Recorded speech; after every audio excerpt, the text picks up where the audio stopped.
बिस्मिल्लाहिर्रहमानिर्रहीम और अस्सलाम वालेकुम।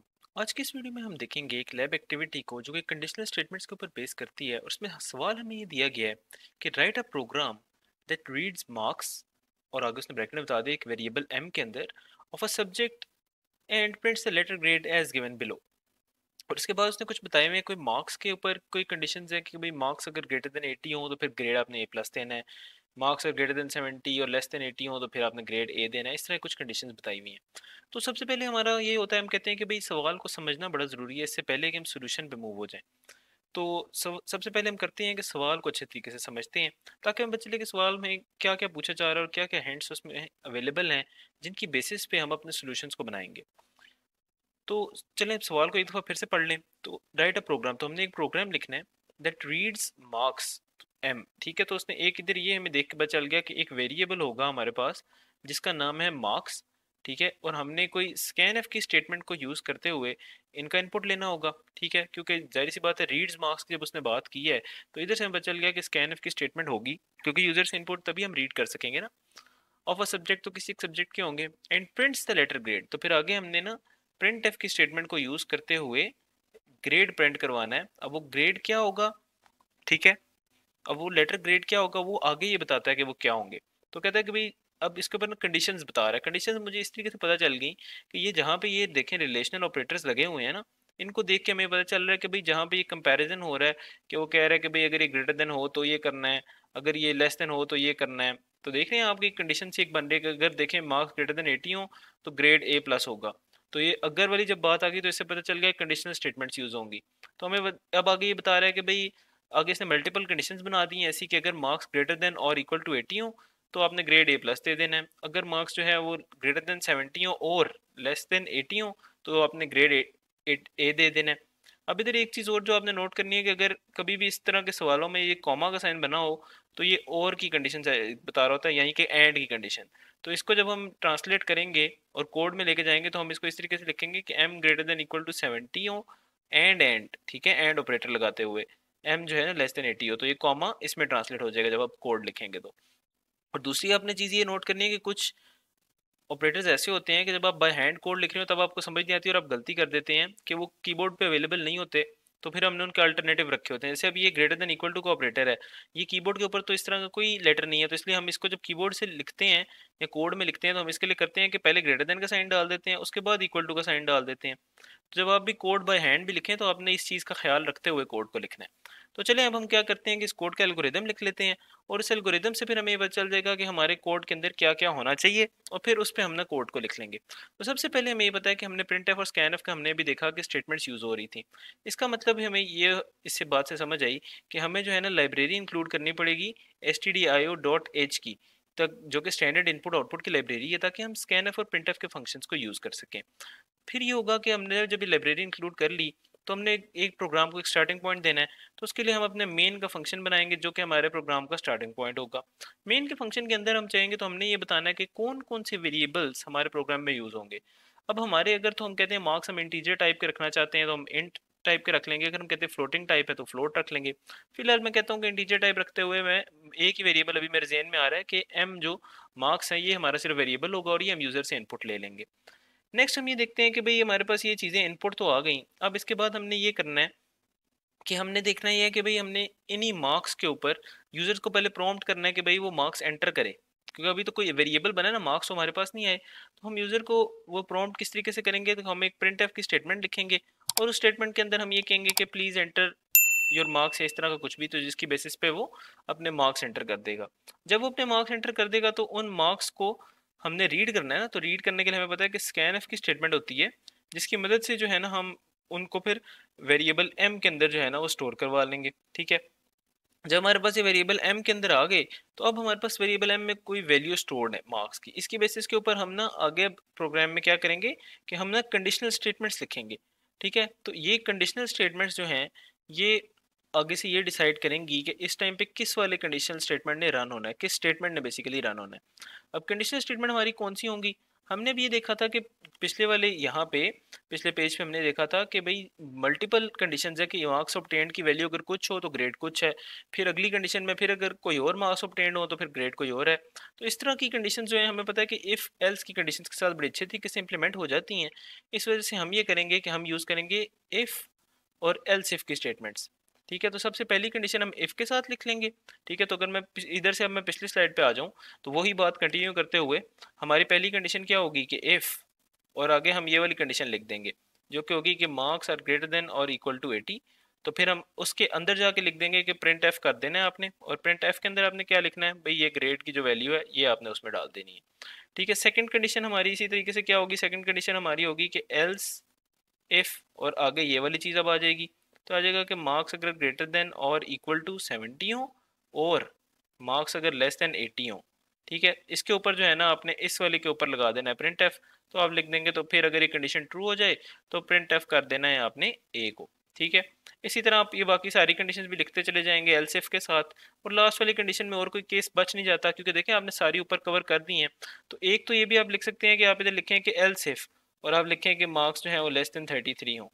ठीक है, एक तो ये केस है कि ये आप कवर करें और फिर आप लिखेंगे प्रिंट एफ के वो ग्रेड नहीं होता।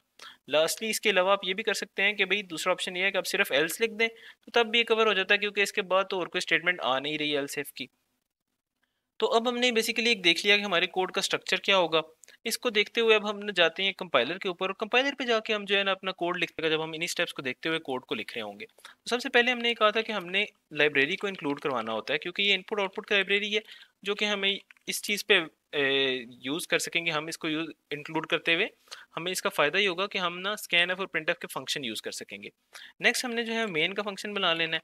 मेन के फंक्शन का पर्पज़ ये है कि वो एंट्री पॉइंट है कोड का। इसके अंदर हमने कहा था कि हमने सबसे पहले बताना है कि वेरिएबल्स कौन कौन से। तो हमने कहा एक वेरिएबल एम के नाम से हमें सिर्फ बनाना है, वो हमने बना लिया। अब हम यूज़र को कहेंगे कि वो अपने मार्क्स एंटर करे। तो इसके लिए मैंने प्रिंट एफ की एक स्टेटमेंट लिखी और मैं यूज़र को प्रॉम्प्ट कर रहा हूँ कि भाई वो अपने मार्क्स एंटर करे। ठीक है, तो यूज़र अब क्या करेगा कि जब वो स्टेटमेंट पढ़ेगा तो उसके बाद अपने कोई ना कोई मार्क्स एंटर करेगा। तो जब भी वो मार्क्स एंटर करेगा तो हमारे पास एक स्कैन एफ की स्टेटमेंट होनी चाहिए जो मार्क्स को लेके वेरिएबल एम की जगह के ऊपर जाके स्टोर करवा दे। तो उसके लिए हमने स्कैन एफ की स्टेटमेंट लिख दी।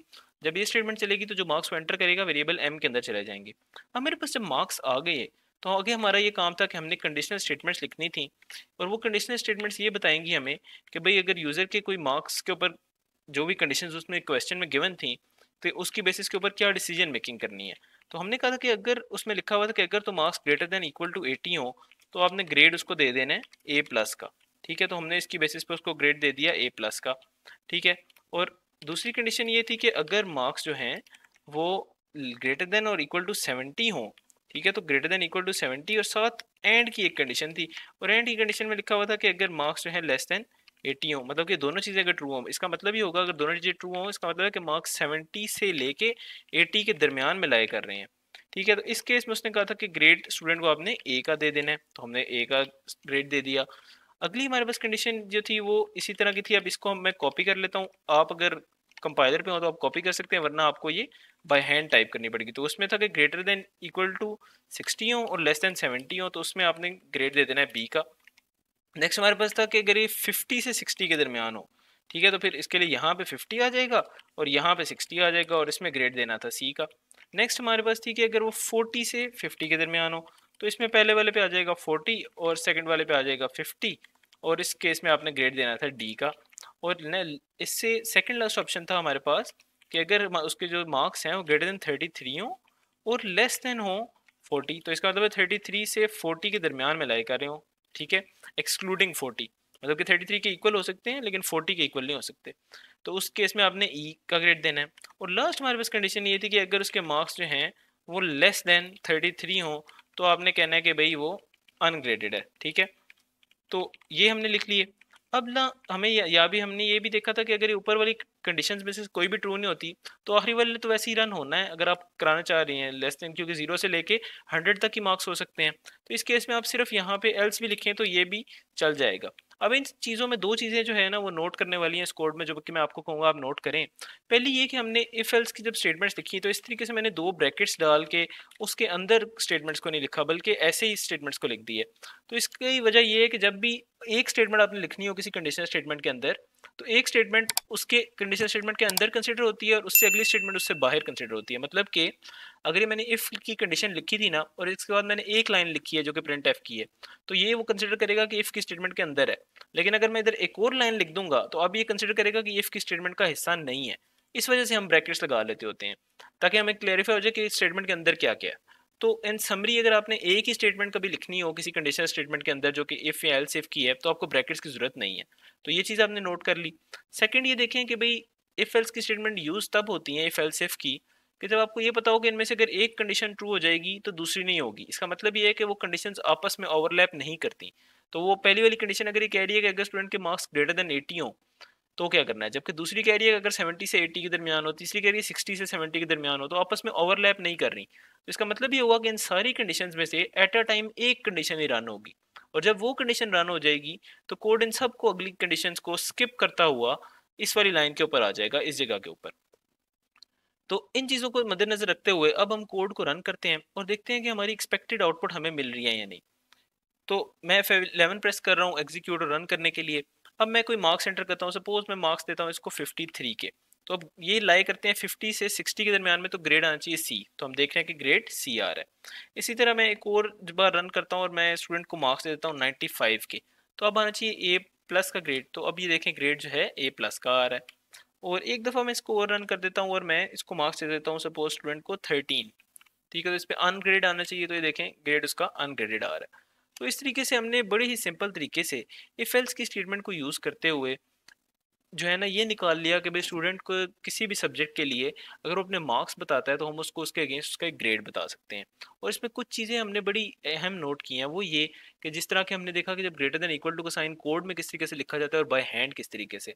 तो जब बाय हैंड भी जब आपने कोड को लिखना है तो आपने बिल्कुल इसी तरीके से लिखना है जिस तरह ग्रेटर देन इक्वल टू का साइन यहाँ पे लिखा हुआ है, ताकि आपकी कोड में गलती ना हो। इसी तरह लेस देन का साइन भी इसी तरीके से आपने लिखना है। फिर हमने देखा कि कॉमा लगा के जो उसने कंडीशंस बताई हो कि भाई ये भी करनी है और ये भी करनी है, तो इनको हम कोड में लिखते हैं तो एंड एंड के ऑपरेटर को यूज़ कर लेते हैं, या बेसिकली इसको एंड ऑपरेटर कहा जाता है। मतलब एंड एंड मैं इसलिए कह रहा हूँ कि आपके जेहन में रह जाए कि एक एंड का साइन और दो बार एंड का साइन आता है इसके अंदर। दूसरी चीज़ ये होगी, लास्ट हमने देखा कि कौन सी जगह हैं जहाँ पे हम वो इफ़ की ब्रैकेट्स यूज़ करते हैं और कौन सी जगहों पे हम ना भी यूज़ करें तो मसला नहीं होता। और उसके बाद जो सबसे आखिरी चीज़ हम देखी कि कहाँ पे हम एल्स इफ की को स्किप करते हुए सिर्फ एल्स की स्टेटमेंट का भी यूज़ कर सकते हैं। तो आई होप कि आपको ये सारी चीज़ें समझ आ गई होंगी। आप इसका आप जो है ना वो एक काम आपने ये करना है कि इस वाले कोड को थोड़ा सा सिंप्लीफाई किया जा सकता है। वो ये कि वो प्रिंट तो यही करे, लेकिन आपको हर एक प्रिंट एफ की स्टेटमेंट में ये ग्रेड ना लिखना पड़े, क्योंकि आप ये देखें ये ग्रेड की जो लाइन है ये कॉमन आ रही है।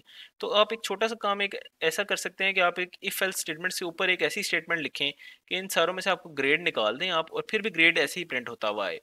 तो उसके लिए आपको छोटा सा सिर्फ चेंज करना पड़ेगा। यहाँ पे एक स्टेटमेंट ऐड हो जाएगी और उसके बाद आप हर एक स्टेटमेंट में से एक ग्रेड को निकाल सकते हैं और सिर्फ आगे उसका ए या ए प्लस या बी लिखा होगा। तो ये आप लोगों का छोटा सा एक होमवर्क है। तो आई होप कि आपसे ये कंप्लीट हो जाएगा।